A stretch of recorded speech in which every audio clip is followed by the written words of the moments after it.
wabarakatuh. Kembali lagi dengan saya Anisha Nurain. Kita telah belajar meteorologi dan klimatologi. Jadi, video kali ini saya akan menjelaskan tentang pengukuran penggunaan alat teodolit. Teodolit ini salah satu alat yang digunakan dalam mempelajari kartografi. Sebelum kita melangkah jauh, saya akan menjelaskan apa sih itu kartografi. Kartografi adalah ilmu atau praktik dalam membuat peta atau globe. Kartografi ini menggunakan alat salah satunya yaitu teodolit. Teodolit ini merupakan salah satu alat ukur tanah yang digunakan untuk menentukan tinggi tanah dengan sudut mendatar dan sudut tegak. Berbeda dengan waterpass yang hanya memiliki sudut mendatar saja. Di dalam teodolit, sudut yang dapat dibaca bisa sampai pada satuan sekon atau detik. Kali ini saya akan menjelaskan 3 bagian, yaitu bagian-bagian teodolit. Yang kedua yaitu cara menggunakan dan cara membaca teodolit. Yang ketiga, cara menggunakan data dan rumus. Langsung saja. Bagian-bagian dan fungsi alat teodolit. Yang pertama, triba. Triba berfungsi untuk tempat berdirinya teodolit atau penghubung antara teodolit dan tripod. Terdapat klep yang bisa dibuka dan ditutup, berfungsi untuk memisahkan komponen atau teodolit atau tripod. Yang kedua, sekrup ABC. Sekrup ini berfungsi untuk mengukur kedataran sumbu 1 pada teodolit dan juga untuk mengatur kedudukan nipokotak supaya tetap berada di tengah, yang artinya untuk menunjukkan pada sumbu 1 pada teodolit ini benar-benar tegak atau vertikal. Yang ketiga, tombol power berfungsi untuk menghidupkan atau mematikan alat. Yang keempat, baterai sebagai daya atau energi untuk alat bisa tetap dipakai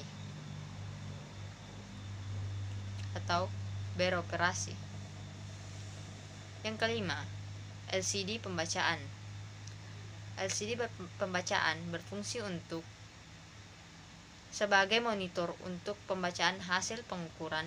Di dekatnya ada beberapa tombol yang memiliki fungsi masing-masing. 6. Sekrup pengunci gerakan horizontal. Ketika kita menguncinya, alat tidak bisa bergerak ke arah horizontal. Sebaliknya, jika kita buka, alat bisa digerakkan. Yang ketujuh, sekrup pengunci gerak horizontal halus. Kita bisa menggunakan ketika ingin menggerakkan secara perlahan. Ada juga pengunci gerak vertikal. Sama seperti pengunci horizontal, hanya saja dia lebih berfungsi mengunci gerakan vertikal dari teropong atau pembuka. Ketika dikunci, tidak bisa digerakkan ke atas maupun ke bawah. Ada juga sekrup penggerak halusnya. Teropong akan bergerak secara halus. Dan ada lensa optik, memudahkan kita membidik patok, artinya kita mendapatkan titik tengah. Bawah kepada patok, kita menggunakan ini untuk memudahkan patok berada supaya alat teodolit sesuai dengan patokannya. Selanjutnya yaitu teropong. Teropong untuk mengamati benda atau target yang jauh agar kelihatan lebih dan jelas dan nampak besar. Bagian teropong terdapat komponen yang bernama visir yang membantu kita mengamati garis lurus dari objek yang kita tuju. Kemudian bagian teropong terdapat pengaturan lensa, berfungsi untuk memperjelas objek pada pembacaan yang dituju. Jadi, Pada sekrup ini, kita juga bisa memperbaiki ukuran besar kecilnya diafragma, artinya untuk mengatur fokus dari lensa teropong. Selanjutnya yaitu nivokotak. Nivokotak berfungsi untuk memperlihatkan sumbu satu pada teodolit benar-benar tegak atau tidak. Dan yang terakhir, nivotabung mengatur kedudukan sumbu 2 dari teodolit apakah tegak terhadap sumbu 1 atau tidak.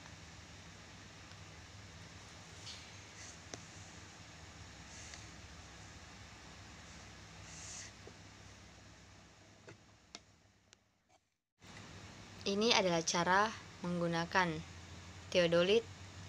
Yang pertama, putar sekrup pengunci, perpanjang berlawanan arah jarum jam untuk mengundurkannya, lalu tarik ke atas. Perpanjang tersebut dengan ketinggian setara dada posisi dada agar mudah dioperasikan. Jangan lupa kencangkan kembali sekrup pengunci perpanjang tersebut setelah ditemukan posisi yang pas. Yang kedua yaitu sebagai penahan posisi teodolit agar tidak mudah goyang. Buatlah kaki statif berbentuk segitiga sama sisi. Kemudian injak pedal kaki statif tersebut agar lebih kuat. Cobalah atur kembali ketinggian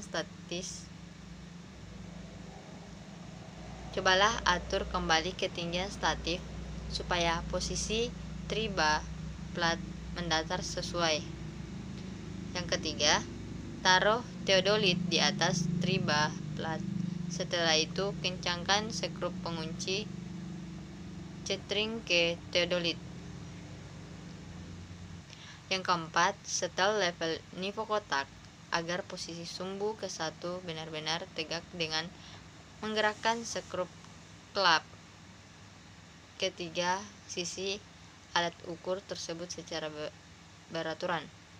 Yang kelima yaitu setel nivotabung supaya posisi sumbu kedua benar-benar mendatar dengan menggerakkan sekrup kiap di ketiga alat ukur tersebut secara beraturan.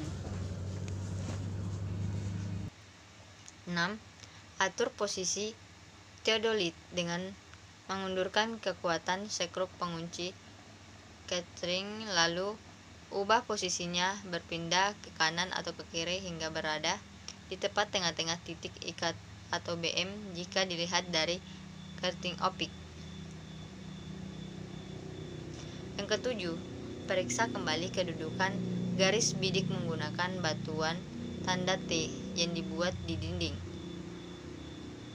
8. Cek sekali lagi benar nilai indeks pada sistem skala lingkaran dengan membaca sudut biasa dan sudut luar biasa untuk mengetahui nilai kesalahan dari indeks tersebut. 9. Untuk tata cara pembacaannya, perhatikan pada rambut ukur akan tampak huruf E serta beberapa kotak kecil berwarna hitam dan merah. Setiap jarak antara huruf E mewakili jarak sejauh 5 cm, sedangkan setiap jarak antara kotak kecil mewakili jarak sepanjang 1 cm. Saya akan menjelaskan rumus mengelola data. Yang pertama, jarak datar D sama dengan batas atas dikurang batas bawah dikurang 100 dikali sin sudut vertikal pangkat 2. Yang kedua, jarak miring S sama dengan batas atas dikurang batas bawah dikurang 100 dikali sin sudut vertikal. Yang ketiga, evaluasi titik target H sama dengan tak 90 dikurang vertikal dikali jarak datar ditambah tinggi alat dikurang tinggi target. Dari rumus tersebut, sama-sama dikali 90. 90 adalah sudut vertikal normal teropong ukur. Untuk menentukan koordinat X dan Y pada titik selanjutnya, X sama dengan sin asimut kali jarak datar ditambah koordinat tempat berdiri alat, dan Y sama dengan cos asimut dikali jarak datar ditambah koordinat Y tempat berdiri alat. Baik, itulah yang dapat saya jelaskan dari alat teodolit. Kurang dan lebihnya mohon dimaafkan. Wabillahi taufiq wal hidayah. Wassalamualaikum warahmatullahi